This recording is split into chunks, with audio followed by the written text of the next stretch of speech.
4월 15일 수요일 새벽기도회를 하나님 앞에 드립니다. 오늘 하나님께서 우리에게 주신 말씀은 창세기 25장 19절에서 34절까지의 말씀입니다. 기록된 하나님의 말씀을 제가 봉독합니다. 아브라함의 아들 이삭의 족보는 이러하니라. 아브라함이 이삭을 낳았고 이삭은 40세에 리브가를 맞이하여 아내를 삼았으니 리브가는 밧단 아람의 아람 족속 중 부두엘의 딸이요 아람 족속 중 라반의 부이였더라.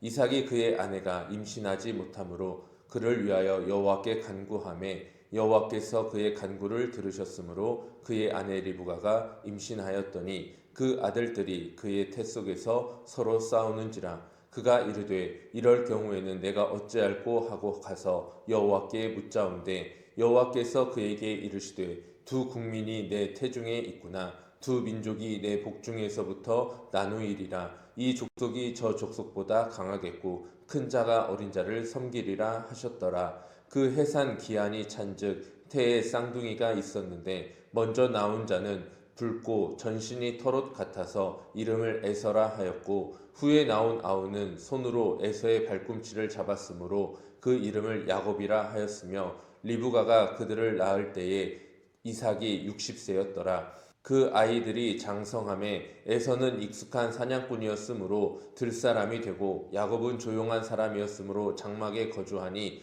이삭은 에서가 사냥한 고기를 좋아하므로 그를 사랑하고 리브가는 야곱을 사랑하였더라. 야곱이 죽을 쑤었더니 에서가 들에서 돌아와 심히 피곤하여 야곱에게 이르되 내가 피곤하니 그 붉은 것을 내가 먹게 하라 한지라. 그러므로 에서의 별명은 에돔이더라. 야곱이 이르되 형의 장자의 명분을 오늘 내게 팔라. 에서가 이르되 내가 죽게 되었으니 이 장자의 명분이 내게 무엇이 유익하리요. 야곱이 이르되 오늘 내게 맹세하라. 에서가 맹세하고 장자의 명분을 야곱에게 판지라. 야곱이 떡과 팥죽을 에서에게 주매 에서가 먹으며 마시고 일어나 갔으니 에서가 장자의 명분을 가볍게 여김이었더라. 아멘.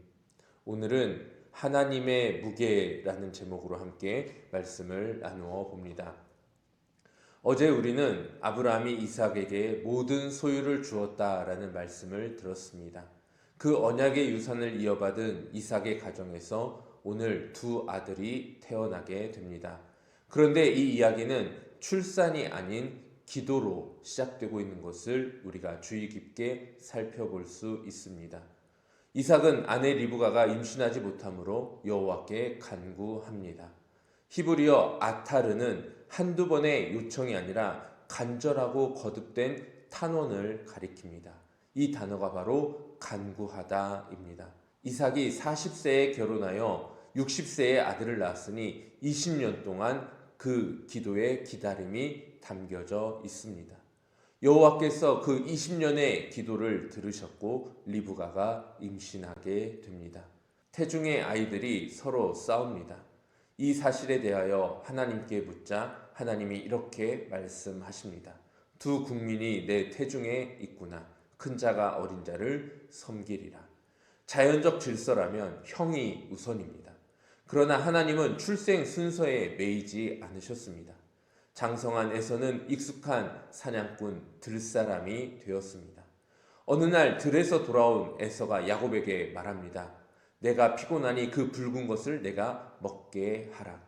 야곱이 장자의 명분을 요구하자 에서는 이렇게 답변합니다. 내가 죽게 되었으니 이 장자의 명분이 내게 무엇이 유익하리요. 실제로 죽을 상황이 아닙니다. 당장에 조금은 피곤하고 배가 고플 수 있지만 죽을 만큼 힘든 것은 아니었습니다. 그러나 그 당장의 피곤함이 보이지 않는 약속의 무게를 지워버렸던 것입니다. 본문은 에서의 행동을 5개의 동사로 기록하고 있습니다. 먹다, 마시다, 일어나다, 가다, 가볍게 여기다. 이 연쇄적인 동사의 움직임 안에서 멈추어 생각하고 있는 동사는 하나도 없습니다. 즉흥적이었고 우발적으로 자기의 장자의 명분을 가벼이 여겼던 것입니다. 눈앞의 것이 시급해 보일 때 보이지 않는 것의 무게는 사라지게 됩니다. 이것이 에서만의 이야기는 아닙니다. 바쁜 아침 해야 할 일의 목록이 머릿속을 채울 때가 있습니다. 그럴 때 우리는 때로 기도 시간을 조금 줄이기도 하고 말씀 앞에 앉아 있는 시간을 미루기도 합니다. 함께 나눌 대화를 나중에 라는 말로 뒤로 밀어놓기도 합니다. 에서처럼 죽게 되었으니 라고 말하지는 않지만 바쁘니까 피곤하니까 지금은 어찌할 수 없으니까 라는 말이 같은 자리를 차지하고 있습니다. 하나님의 약속과 부르심은 팥죽처럼 눈앞에 놓여 있지 않습니다. 그래서 가볍게 여기기 쉬운 것입니다. 급한 것이 중요한 것을 밀어내고 보이는 것이 보이지 않는 것을 덮어버리는 순간 우리는 자신도 모르게 에서의 자리에 서 있을 수 있습니다. 그런데 본문은 에서의 선택으로 끝나지 않았습니다. 에서보다 먼저 말씀하신 하나님의 선언으로 우리는 돌아가 보아야 합니다. 23절로 돌아가면 에서와 야곱이 태어나기도 전에 하나님이 먼저 말씀하셨습니다. 큰 자가 어린 자를 섬기리라. 이것은 에서를 벌하시려는 말씀이 아닙니다. 하나님의 약속이 인간의 출생 순서나 자격에 매이지 않고 하나님의 자유로운 은혜에 근거한다라는 것을 우리에게 말씀해 주고 있는 것입니다. 에서가 장자의 명분을 가볍게 여겼지만 하나님은 가볍게 여기지 않으셨습니다. 이삭의 20년 기도 위에 하나님의 경륜이 놓여 있었고 인간의 경솔함이 그 경륜을 좌절시키지 못했습니다. 하나님이 무겁게 여기시는 것은 인간의 공로가 아닌 하나님의 신실한 약속이며 인간의 자격이 아닌 하나님께서 베풀어 주시는 은혜입니다. 에서가 가볍게 여긴 것은 바로 하나님의 신실한 약속이었습니다. 그러나 하나님은 그것을 무겁게 품고 계셨습니다. 오늘 새벽 저와 여러분에게도 가볍게 여기고 있던 것들이 있을 수 있습니다.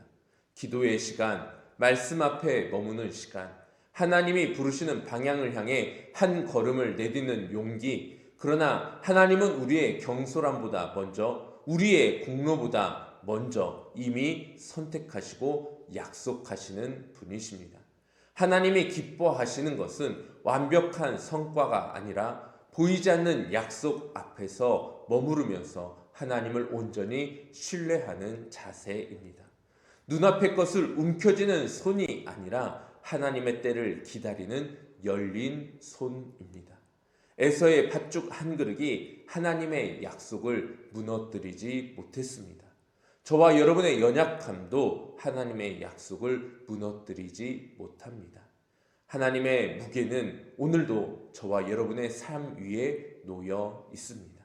그 신실하신 하나님의 무게, 그 무게는 우리에게 짐이 아닌 은혜임을 기억하시기 바랍니다. 오늘도 그 하나님의 신실하신 은혜의 무게를 마음껏 누리면서 승리하시는 저와 여러분의 삶이 되기를 주님의 이름으로 축복합니다. 기도하겠습니다. 사랑과 은혜가 풍성하신 하나님 아버지, 오늘 우리가 하나님의 그 신실하신 은혜의 무게를 느껴보았습니다. 하나님은 변함없이 우리를 사랑하시고 그 신실하신 사랑으로 우리를 붙잡아 주고 계심을 기억하면서 오늘도 하나님의 그 사랑과 은혜 안에서 하나님의 경륜을 온전히 느끼며 고백하며 살아가는 복된 하루가 되게 하여 주시옵소서. 예수 그리스도의 이름으로 기도하옵나이다. 아멘. 함께 기도의 자리로 나가겠습니다.